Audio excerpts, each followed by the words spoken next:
চা বাগানের একটা মানুষের দৈনিক মজুরি 117 টাকা। আর এখন বাজারে যে দাম, জ্বালানি তেলের দাম, পেট্রোলের দাম, ডিজেলের দাম, সবজির দাম, মানানতা বিভিন্ন ধরনের বিভিন্ন দ্রব্য সামগ্রীর দাম, মানে প্রয়োজনীয় আমাদের বাগানের সময় বাগানের কি একটা মানুষের যা প্রয়োজনীয় মানে দরকার, যাবতীয় যে দরকার জিনিসগুলা, এই জিনিস সবগুলোর দাম। আর আমাদের একটা শ্রমিককে মজুরি দেয় কত? 117 টাকা। 117 টাকায় কি হয়? 117 টাকা একটা মানুষের পেট চলে, ঘর চলে, না আর অন্য কিছু চলে? যেমন আমাদের তো শ্রমিকের বাগানের ছেলেপুলে আছে, যারা ছেলে মেয়েরা আছে, এরা তো স্কুলে যায়। স্কুলে তো দিতে হলে স্কুলের বেতন দেওয়া লাগবে, বেতন না দিলে তো স্কুলে পড়াইতে পারবো না।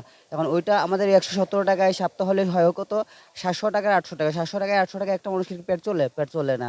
এখন আমাদের সরকারের কাছে দাবি, আমাদের যে এই দৈনিক মজুরি 300 টাকা, এই 300 টাকা জোরদার দাবি করছি, আমাদের শ্রমিকের মজুরিটা 300 টাকা করে দেওয়া হোক। বেতন মজুরিদের দাবিতে আমাদের বেতন 117 টাকা আমাদের শিকলাস বাগান। আর আমাদের বেতন চাইছি আমরা 300 টাকা এখন মজুরি। আমরা যে বেতন আমরা 117 টাকা পাই, সেই বেতন দিয়ে আমাদের বাচ্চা কাচ্চার লেখাপড়া এবং কি আমরা নিজেরাই পরিবার নিয়ে চলা খুব কঠিন। এবং কি দেখেন, আপনার চাল কিনতে গেলে আপনার 50 টাকা কেজি, এবং সবজি কিনতে গেলে 70 টাকা 80 টাকা। অনেক এগুলোর দাম বাড়ানোর কারণে আমরা এখন পরিবার নিয়ে চলতে আমাদের খুব একটা কষ্টের মাঝে আছে।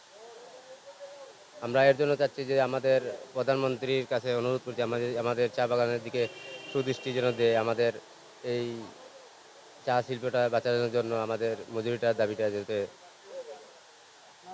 আর যদি মেনে না নেয় তাহলে আমাদের এই ধর্মঘট চালিয়ে যাব আমরা যতদিন ধরে।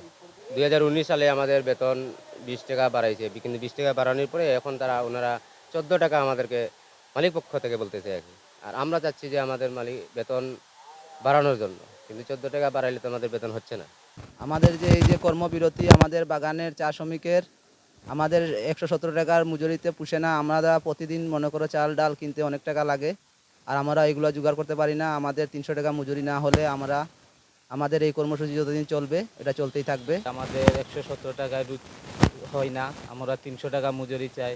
এমনি বাজারের দ্রব্যতা মানে চাল ডাল তেলের অনেক দাম, আমরা 117 টাকায় যাতে ভালো মন্দ খেতে পারি না, ঠিকমতো চলতে পারি না, এর জন্য আমরা 300 টাকা দাবি করছি।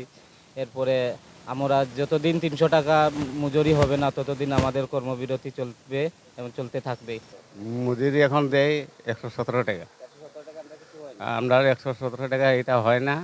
তো আমরা চাই যে আমাদের 300 টাকা মজুরি হলে আমাদের কিছু পড়তা বসবে। একটা ফ্যামিলি চলতে হলে তো অনেক দৈনিক 500 টাকা খরচ, তারপর 300 টাকা যদি থাকে তারপর আমরা কোনো মতো কোনো বাবদে চলা যায়, চলতে পারবো।